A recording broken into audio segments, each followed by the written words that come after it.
Tumultulous Disharmony by Chaotic Discord. Like dominoes, Tia. Cute, amusing dominoes. Through the voice taunting her from behind, danced in Celestia's head like a bad migraine. The pony princess stood tall and firm, gazing out the shattered remains of the palace window. The gaping hole in the once beautiful painted glass was now open to a view of the streets of Canterlot below.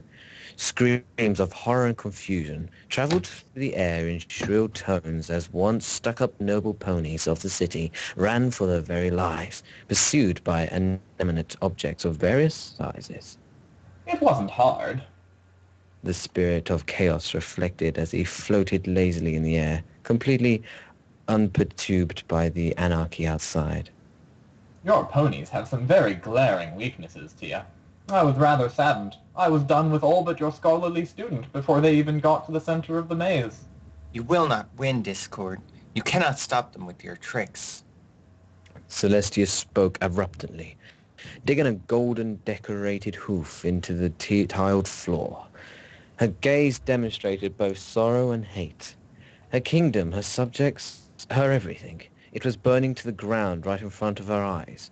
Not flames of smouldering wood and straw, but of godlike magic, turning the peace and harmony on its head.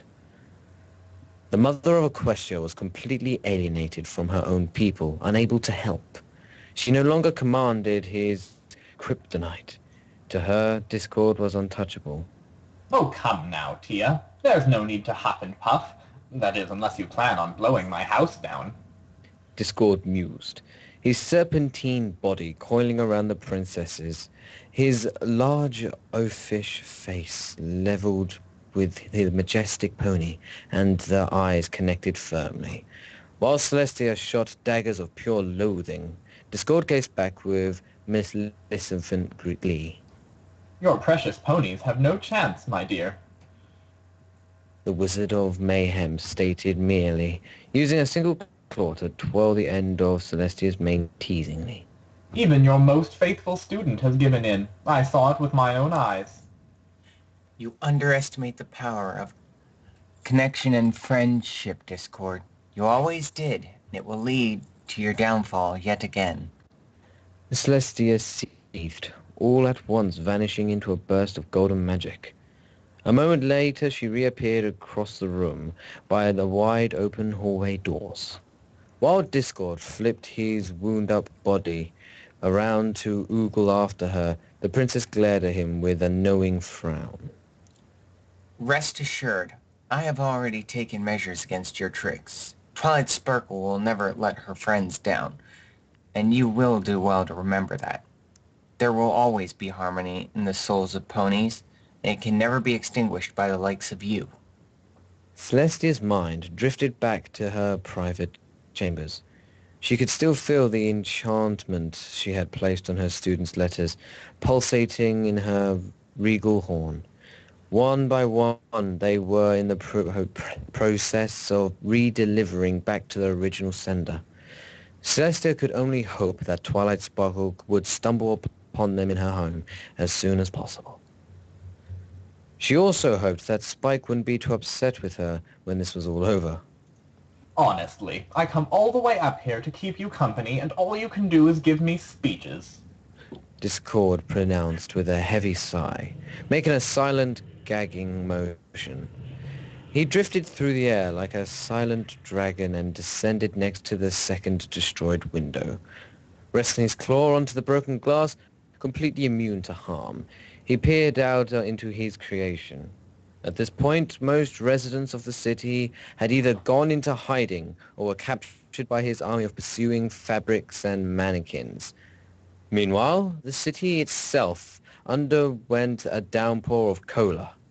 The dark brown clouds had swept over Cloudsdale and were now directly overhead of the mountain-side city.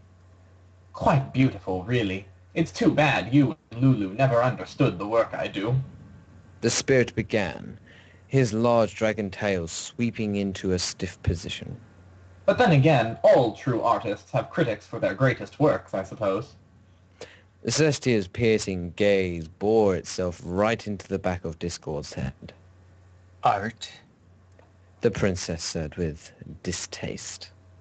Do you hear those screams, Discord?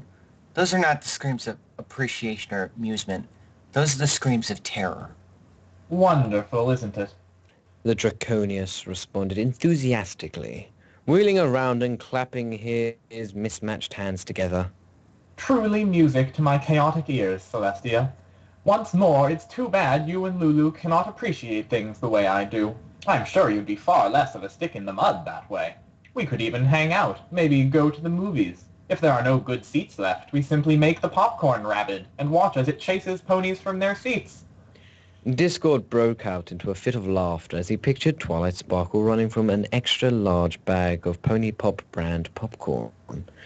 He fell from his place in the air and landed on the magnificent red carpet with a resounding thud flailing around. Celestia looked on with anything but amusement.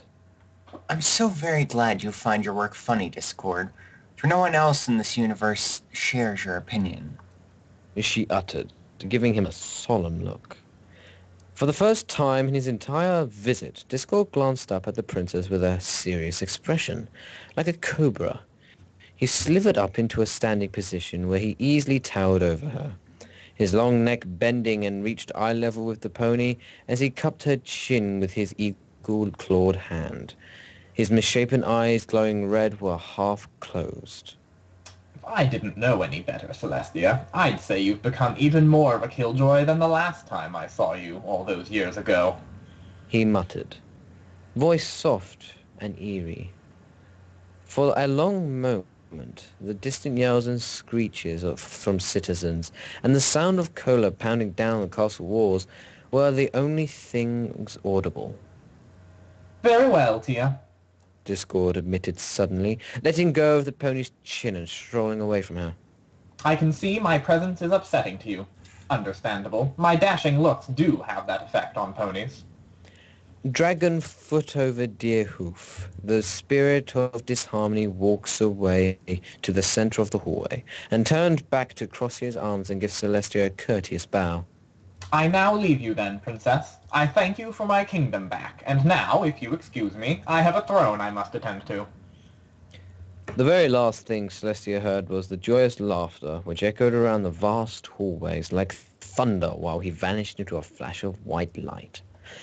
Celestia stood rooted to the spot, staring at the point where he disappeared. The sudden absence of the spirit's boasting and laughter was a relief to her ears, but at the same time, the now prevalent pounding rain and shrieks from the outside were not.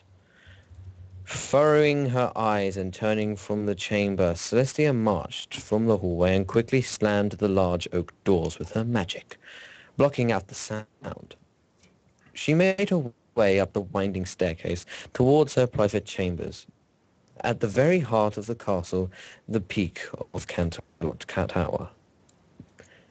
Her door swung open with a creak, and the princess trotted inside, her eyes instantly gracing the corner of her study.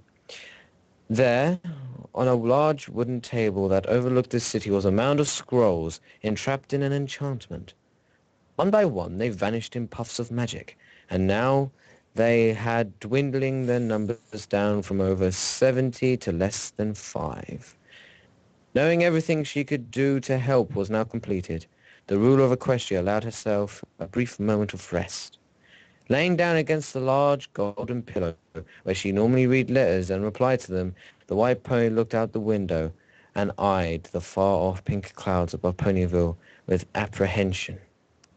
Pieces of land floated in the air where they bobbed up and down gently, and the sky itself was a gigantic collection of cotton candy. No matter what happened here in Canterlot, what had befallen Ponyville was far, far worse. I know you and your friends have it in you, Twilight Sparkle. Celestia whispered. You need only remember the very lessons you so willingly once shared with me. The end.